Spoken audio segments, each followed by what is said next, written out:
오늘 우리에게 주시는 하나님의 말씀은 시편 13편입니다.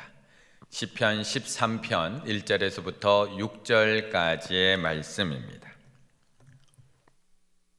하나님의 말씀을 한 절씩 저와 교독하시겠습니다.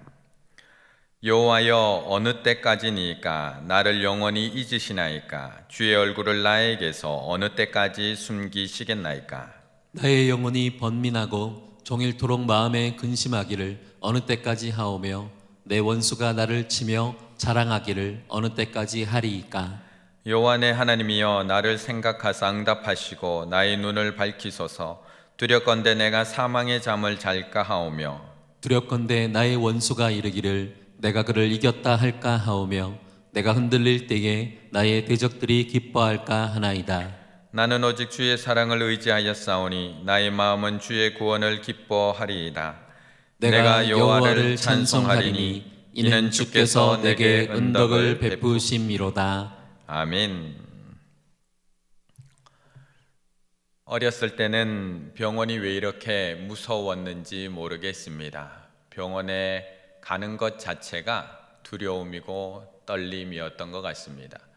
병원에 가서 주사를 아직 놓지도 않았는데, 주사바늘을 찌르지도 않았는데 벌써 울음은 터집니다. 자지러집니다. 안 맞을 거야, 안 맞을 거야. 그냥 쳐다보고 있는 부모의 마음이 찢어질 만큼 주사를 맞지 않았는데도 우는 것이 어린 아이들입니다.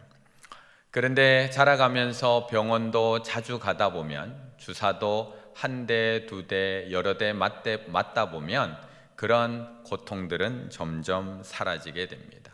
견딜만 하게 되고요, 맞을만 하게 됩니다.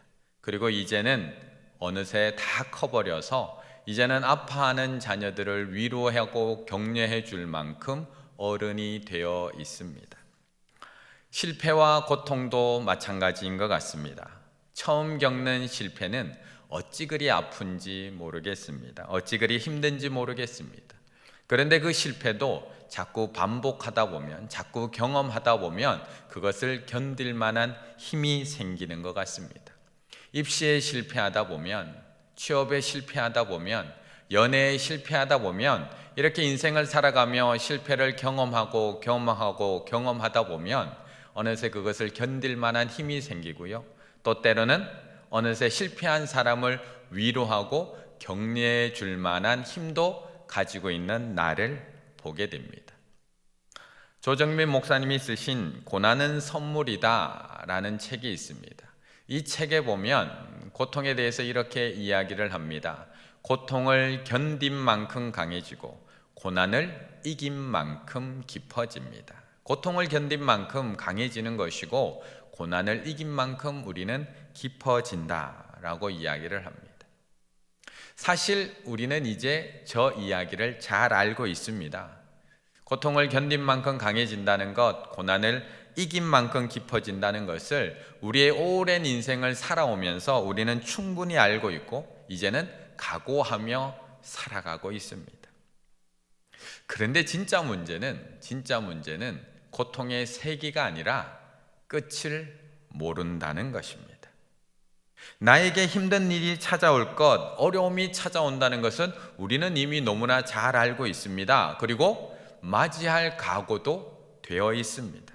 그래서 웬만한 고통과 고난은 우리는 충분히 견딜 만큼 우리의 믿음도 어느 정도는 성장해 있습니다. 그런데 우리를 쓰러뜨리는 것은 그 고난과 고통의 세기가 아니라 끝을 모른다는 것입니다.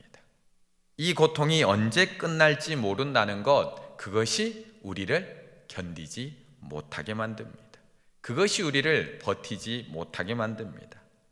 떠나간 님이 언제 돌아올지 안다면 얼마든지 우리는 기다릴 수 있습니다. 그런데 언제 돌아올지 모르기 때문에 우리는 기다릴 수가 없습니다. 잃어버린 건강, 우리가 언제 찾을 수 있을지 안다면 우리는 기다릴 수 있습니다. 근데 언제 돌아올지 모르기 때문에 우리는 자포자기하게 됩니다. 잃어버린 물질, 우리는 언제 돌아올지 안다면 얼마든지 우리는 참고 열심히 살아갈 수 있습니다. 그런데 언제 돌아올지 모르기 때문에 우리는 낙심하고 좌절하게 됩니다. 고등학교 3학년 입시를 앞두고 있는 우리 수험생들의 부담과 고통 얼마나 클까요? 이루 말할 수 없습니다. 12년 동안 공부해 온 것을 한순간의 시험으로 모든 것을 평가받는다는 것, 우리 아이들의 인생 속에 처음 맞이하는 고난의 관문이자 고통의 시간입니다. 그런데 우리의 자녀들이 이 힘든 시간을 견뎌낼 수 있는 것은 끝이 보이기 때문에 그렇습니다. 시간이 정해져 있기 때문에 그렇습니다. 수능만 끝나고 나면 우리는 이제 괜찮아질 거야 라는 끝을 알기 때문에 그렇습니다. 아니, 조금 더 길어지더라도 2월만 끝나고 나면, 이제 3월 입학하고 나면 우리는 해방될 수 있다라는 희망이 있기 때문에 견딜 수가 있습니다. 군대에 입대하는 사람들도 마찬가지입니다. 군대에 입대하면 얼마나 힘들고 얼마나 외로운지 모릅니다. 하지만 버틸 수 있는 이유, 끝을 알기 때문에 그렇습니다. 우리는 언젠가 그 끝이 날 것이라는 것은 시간이 정해져 있다는 것을 알기 때문에 우리는 그 힘든 군 생활도 얼마든지 이겨내고 견뎌낼 수가 있습니다. 우리를 힘들게 하는 것은 삶의 무게가 아니라 끝을 모른다는 두려움입니다. 삶의 무게는 우리가 어느 정도까지 우리가 견뎌낼 수 있지만 끝을 모른다는 두려움은 우리가 감당해낼 수 없는 무게라는 것입니다. 그래서 오늘 시인은 하나님 앞에 이렇게 외치고 있습니다. 하나님 앞에 이렇게 부르짖고 있습니다. 1절의 말씀입니다. 1절의 말씀 함께 읽습니다. 여호와여, 어느 때까지이니까 나를 영원히 잊으시겠나이까? 주의 얼굴을 나에게서 어느 때까지 숨기시겠나이까? 아멘. 여호와여, 어느 때까지니까 어느 때까지 숨기시겠나이까? 오늘 시편 13편을 쓴 시인은 다윗입니다. 이 시기가 어느 시기에 정확하게 쓰였는지, 어떤 배경에서 이 시가 쓰였는지 기록해 놓은 것은 없습니다. 단지 알 수 있는 것은 이 다윗의 부르짖음을 볼 때 이 고난이 짧은 시간의 고난은 아니었다는 겁니다. 한순간에 갑자기 닥쳐온 무거운 고통, 힘든 고통은 아니었다는 겁니다. 그는 2절에서도 계속 똑같이 하나님 앞에 부르짖습니다. 마음에 근심하기를 어느 때까지 하오며 내 원수가 나를 치며 자랑하기를 어느 때까지 하리이까? 언제까지입니까? 아드아나, 어느 때까지이니까? 라는 단어를 4번이나 1절, 2절에서 반복해 가면서 하나님 앞에 도대체 언제까지입니까? 하나님, 도대체 이 고난이 언제 끝이 납니까? 하나님, 도대체 이 고난이 언제까지 계속됩니까? 라고 하나님 앞에 부르짖고 있습니다. 우리가 잘 알고 있듯이 사울은 천천히요, 다윗은 만만이라는 노래가 불려지면서부터 사울에게 미움을 받기 시작을 합니다. 그리고 사울로부터 죽음의 위기를 맞이하기 시작합니다. 그런데 그 사울의 집요한 추적은 쉽게 끝이 나지가 않습니다. 무려 10년 동안이나 이어집니다. 다윗을 죽이기 위해서 사울은 10년 동안이나 다윗을 잡기 위해서 이스라엘 곳곳을 이잡듯이 뒤집니다. 무려 10년 동안이나. 10년 동안. 남의 이야기 10년은 너무나 쉽습니다. 성경에서 보는 10년, 문장을 통해서 읽어지는 10년의 고난은 그렇게 길게 느껴지지 않습니다. 그런데 신기한 것은 우리가 겪고 있는 2개월, 3개월은 왜 이렇게 길게 느껴지는 것일까요? 국내에서 코로나19 바이러스의 첫 감염자가 나온 날짜가 1월 20일입니다. 오늘로 거의 2개월 딱 되는 정도의 시간이 지났습니다. 2월 18일에 31번 확진자가 나오기 전까지는 이 사태가 빨리 진정될 것이라고 우리가 예상하기도 했습니다. 그런데 점점 확진자들이 폭발적으로 많아지고 감염 국가가 점점 늘어나고 있고, 세계보건기구에서 팬데믹, 감염병 세계 유행이라는 경보를 내놓으면서 점점 끝이 보이지를 않고 있습니다. 처음에는 견딜만 했습니다. 그냥 개인 위생 강화하고 온라인 예배 2주 정도 진행되면서 외출 자제하는 것, 우리가 손 소독을 하고 사회적 거리 두는 것, 우리가 새로운 경험이었습니다. 도리어 이 기간을 통해서 우리는 각자 바빴던 그 가족들이 한자리에 모일 수 있는 시간이 되기도 했고, 잃어버렸던 일상의 소중함을 깨달아 알아가는 은혜의 시간이 되기도 했습니다. 소홀했던 교회의 소중함을 기억하게 되는 시간 되기도 했고, 하나님 앞에 그동안 느슨했던 나의 신앙을 돌아보며 회개하며 자복하며 하나님 앞에 눈물로 기도하는 은혜의 시간이 되기도 했습니다. 그런데 우리도 서서히 지쳐가고 있습니다. 피로감을 느껴가고 있습니다.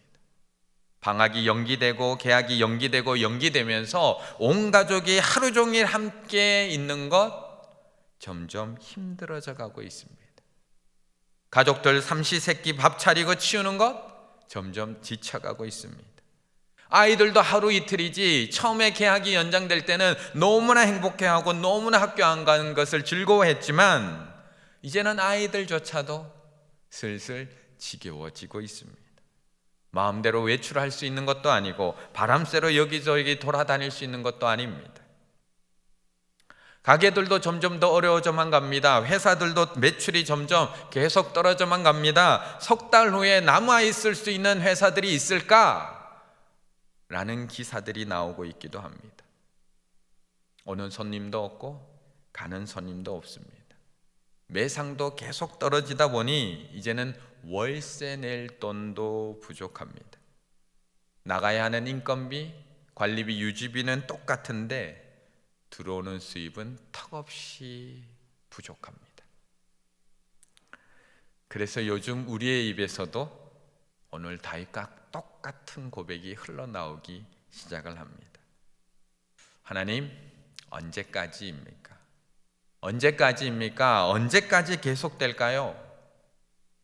1년 내에 인구 70%가 감염된다는 기사가 나오기도 하고 이 사태가 장기화될 것이다. 1년 반까지는 갈 것이다. 우리 마음에 이 두려운 마음에 우리는 하나님 앞에 질문할 수밖에 없습니다. 언제까지 계속될까요? 그런데 이 질문은 우리들의 질문만은 아닙니다. 믿음의 사람들의 질문만이 아닙니다. 세상 사람들도 똑같이 이렇게 질문하고 있습니다. 언제까지입니까?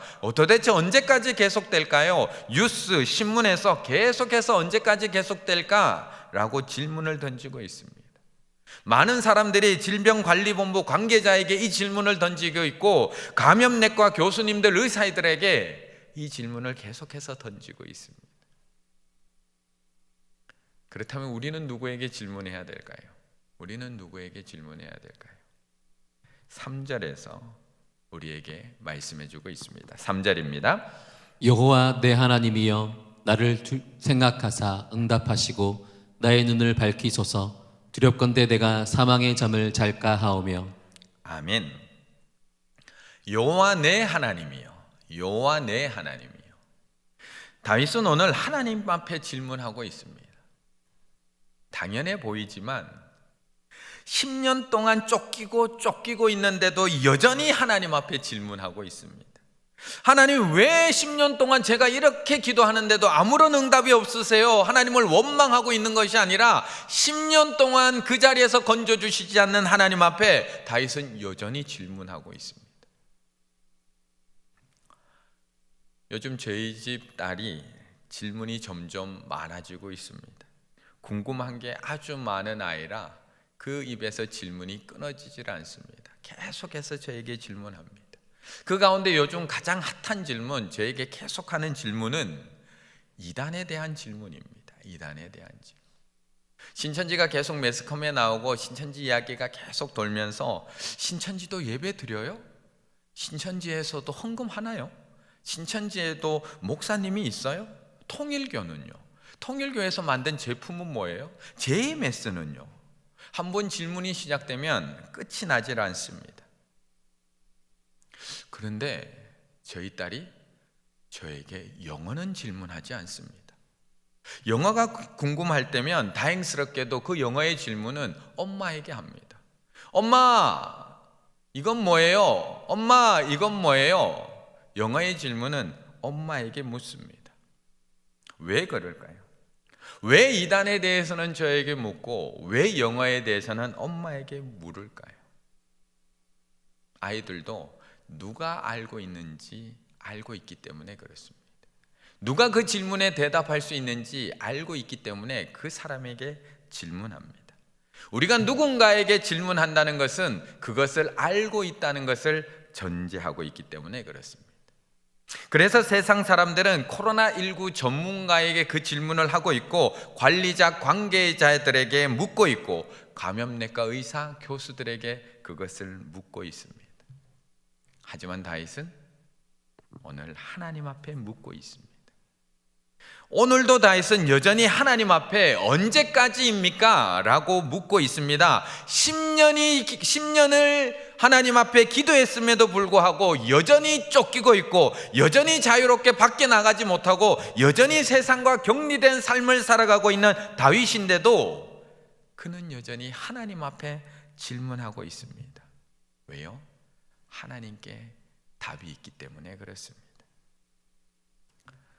우리는 달랑 2달 하나님 앞에 기도하고 물어놓고도 벌써 지쳐가고 있는데, 다윗은 10년이 지나도 여전히 하나님 앞에 질문하고 있습니다.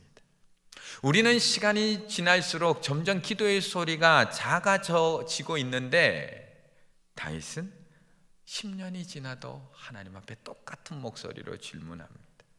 다시 어떻게 10년이 지나도 여전히 하나님 앞에 묻고 또 물을 수 있을까요? 어떻게 다윗은 똑같은 목소리로 하나님 앞에 언제까지입니까? 라고 물을 수 있을까? 하나님께 길을 묻다 라는 책이 있습니다. 김학중 목사님이 쓰신 책인데요, 그 책에서는 하나님께서 우리의 질문에 침묵하시는 이유, 하나님께서 우리에게 침묵하시는 이유를 이렇게 설명을 합니다.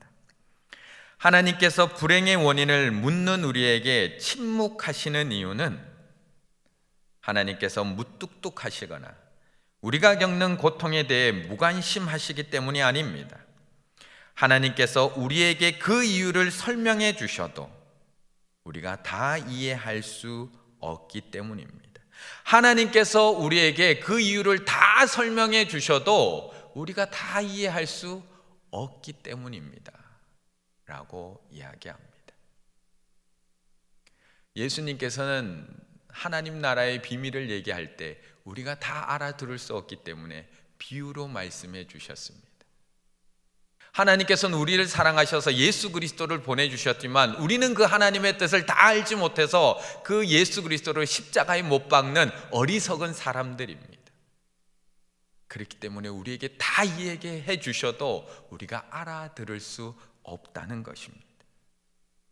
그러므로 우리는 하나님께서 침묵하셔도 계속해서 물어야 합니다. 비록 그 기간이 길어지고 있지만 우리는 매일매일 하나님 앞에 묻고 또 물어야 합니다. 하나님, 언제까지입니까? 하나님, 코로나19 바이러스 도대체 언제까지 계속될까요? 언제쯤 이 사태가 종식이 될까요? 전문가의 입과 전문가의 말에만 귀를 기울일 것이 아니라 우리는 만물의 주관자 되시며 생명의 주인 되신 하나님 앞에 우리는 오늘도 또 묻고 또 물어야 합니다. 그런데 우리는 조금씩 지쳐가고 있습니다. 그 시간이 길어지면 길어질수록 공포심과 피로감은 쌓여가고 있습니다. 몸과 마음은 점점 지쳐가고 있습니다. 걱정과 염려에 정신까지도 지쳐가고 있습니다. 뿐만 아니라 우리의 신앙생활도 점점 긴장감을 잃어가고 있습니다. 처음에 한두 주는 새로운 경험이었고 새로운 도전이라고 생각하며 온 가족이 모였을 때도 집중해서 하나님 앞에 예배 드렸습니다. 매일 저녁 8시가 되면 코로나19 확산 방지 기도회로 함께 모여 하나님 앞에 기도했습니다. 그런데 이제는 그마저도 피곤해지고 있고 둔감해지고 있습니다. 피로감이 쌓여가고 있습니다. 이제 일상이 되어가고 있고요, 아무런 응답 없으심에 우리는 서서히 지쳐가고 있습니다. 그래서 오늘 본문의 다윗은 오늘 시편에서 하나님 앞에 외칠 때 자신의 두려움을 이렇게 고백을 합니다. 3절의 말씀을 함께 읽습니다. 3절입니다. 여호와 내 하나님이여 나를 생각하사 응답하시고 나의 눈을 밝히소서. 두렵건대 내가 사망의 잠을 잘까 하오며. 아멘. 다윗이 하나님 앞에 언제까지입니까? 이 힘든 시간이 도대체 언제까지입니까? 라고 질문하는 것은 이 사태가 언제 끝날지 모르는 두려움 때문만은 아니었습니다. 끝나지 않을 것 같은 그 고난에 대한 불안 때문만은 아니었습니다. 물론 10년의 도피 생활로 인해서 얼마나 힘들고 답답했겠습니까? 얼마나 고통스럽고 두려웠겠습니까? 하지만 그의 더 큰 두려움은 길어지는 이 시간을 통해서 자신이 사망의 잠에 빠질까봐 두려웠던 것입니다. 단순히 이 기간이 길어질까봐 두려웠던 것만이 아니라 두렵건대 내가 사망의 잠을 잘까 하오며 내가 사망의 잠에 잠들까봐 그것이 두렵다라고 하나님 앞에 고백하고 있습니다.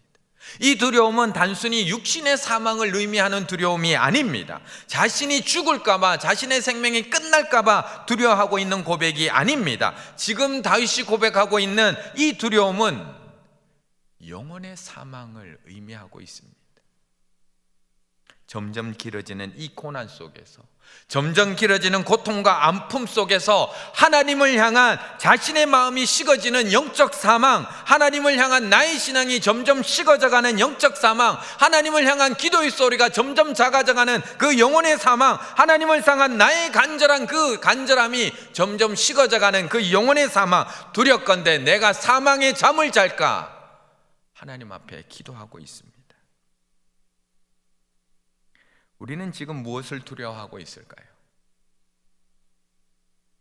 코로나19 확산이 멈춰지지 않고 있는 이 시간 속에서 우리는 무엇이 두려워서 하나님 앞에 언제까지입니까?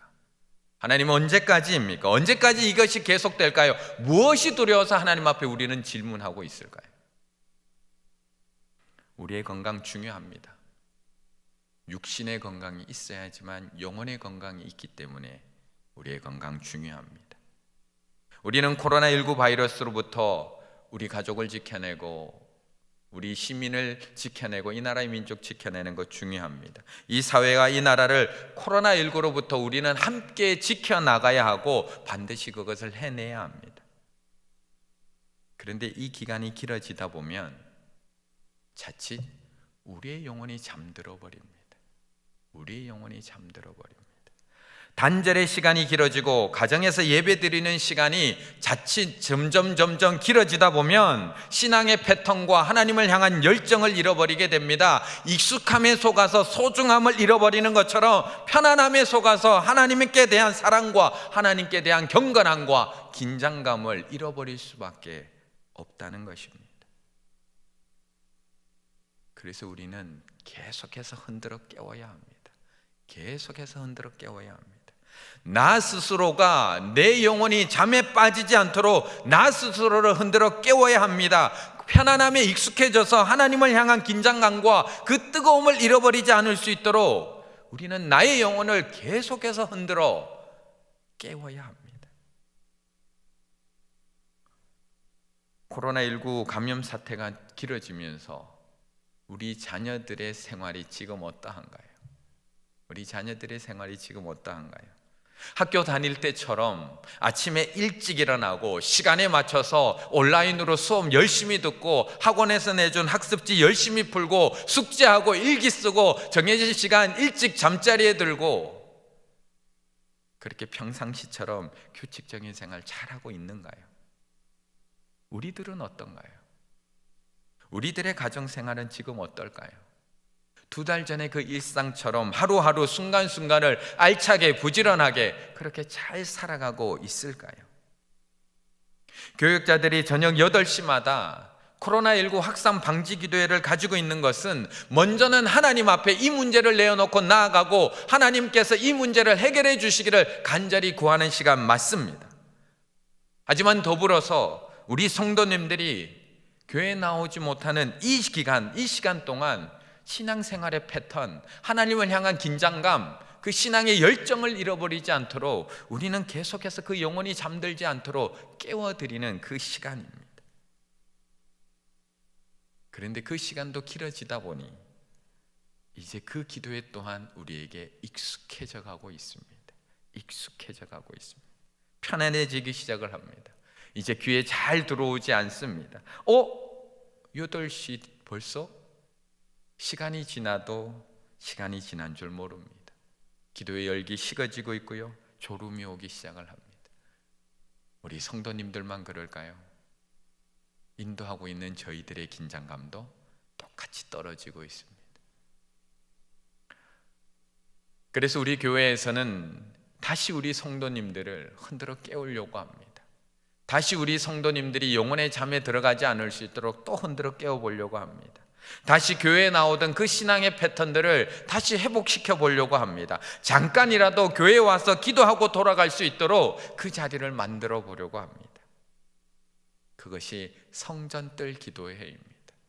내일부터 그 성전뜰 기도회를 시작하게 됩니다. 복잡하지 않습니다. 최소 일주일에 한 번 하나님 앞에 나왔던 이 성전을 기억하며 성전뜰에 나와서 기도한다고 생각하시면 됩니다. 매일매일 오셔도 됩니다. 아침에 출근하며 들리셔서 기도하고 퇴근하며 들리셔서 기도하고 집으로 돌아가시면 더욱 좋겠습니다. 성전뜰 기도회. 이 시간 영상으로 잠깐 코로나19 바이러스로 인해 신앙생활에 갈급함을 겪고 있는 요즘, 충일교회에서는 기도의 갈급함을 해소할 수 있도록 성전뜰 기도회를 준비하였습니다. 우선 교회 주차장으로 차를 진입시킨 후 교육관 주차장에서 좌회전을 하여 교회 본당, 계단 및 설치되어 있는 기도 부스로 차를 주차합니다. 자동차에 탑승한 채로 교회 주차장을 이용하여 기도하게 됩니다. 차에서 내리지 않고 3분 기도를 하게 됩니다. 기도 후에는 접촉사고에 주의하여 주차장 밖으로 빠져나가시면 됩니다. 특히 이번 성전뜰 기도회는 기도실 안 설치되어 있는 TV에 기도 제목을 올릴 수 있습니다. 차를 정차시킨 후에 스마트폰으로 pray.ciic.net에 접속하여 TV에 있는 비밀번호 입력 후 기도문을 전송하면 하루 동안 내가 전송한 기도 제목을 다른 사람들이 볼 수 있게 됩니다.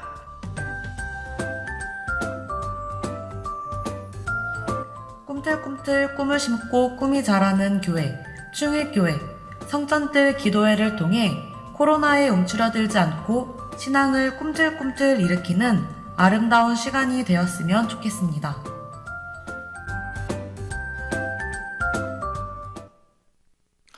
성전뜰 기도회 영상에서 보여드렸던 것처럼 주차장 입구로 들어오셔서 성전 계단 아래에 있는 기도실로 들어오시면 됩니다. 절대 차량에서 내리지 않습니다. 비대면 비접촉을 원칙으로 하는 기도회입니다. 기도실 안에 들어오시게 되면 TV 화면에 우리가 함께 기도해야 될 공동의 기도의 제목들이 보여지게 됩니다. 그 기도의 제목을 보면서 차 안에서 3분 동안 하나님 앞에 마음을 합해서 하나님 앞에 기도해 주시면 됩니다. 고통 중에 있는 세계와 이 나라와 이 민족을 위해서, 또한 교회와 각 가정과 충주 시민들을 위해서 함께 기도해 주시면 됩니다. 다시 한번 포스터를 보면서 간단하게 다시 설명드리면, 주차장으로 들어오셔서 주차장에 마련된 기도실로 차량 그대로 들어오시면 됩니다. 차에서 내리지 않습니다. 3분 정도 화면에 나와 있는 공동 기도의 제목을 보시고 함께 기도하시면 됩니다. 그렇게 3분의 기도회가 마치게 되면 출구로 다시 안전하게 나오셔서 집으로 돌아가시면 되겠습니다. 기도 제목 업로드 참여 방법도 나와 있는데요, 기도 제목 업로드는 할 수 있는 분들만 참여하시면 됩니다. 꼭 해야 되는 것 아니고요, 자신의 기도의 제목, 개인의 가정의 기도의 제목을 남기고 싶은 분들은 나와 있는 참여 방법의 순서에 따라서 문자를 전송해 주시면 그 개인의 가정의 기도의 제목도 화면에 함께 띄워지게 됩니다. 그러면 그 서로의 기도의 제목을 알아서 다음에 들어온 분들은 그 가정을 위해서도 함께 기도해 주신다면 서로를 위해서도 기도해 줄 수 있는 성전뜰 기도회가 될 줄로 믿습니다. 꼭 지켜야 할 것, 차에서 내리지 않는다. 그리고 3분 정도 기도하고 돌아간다라는 겁니다. 24시간 운영이 될 예정입니다. 아침, 낮, 저녁 내가 시간이 가능할 때, 아침에 출근할 때 가능하고요. 또한 낮에 시간이 되시는 분 가능하고요.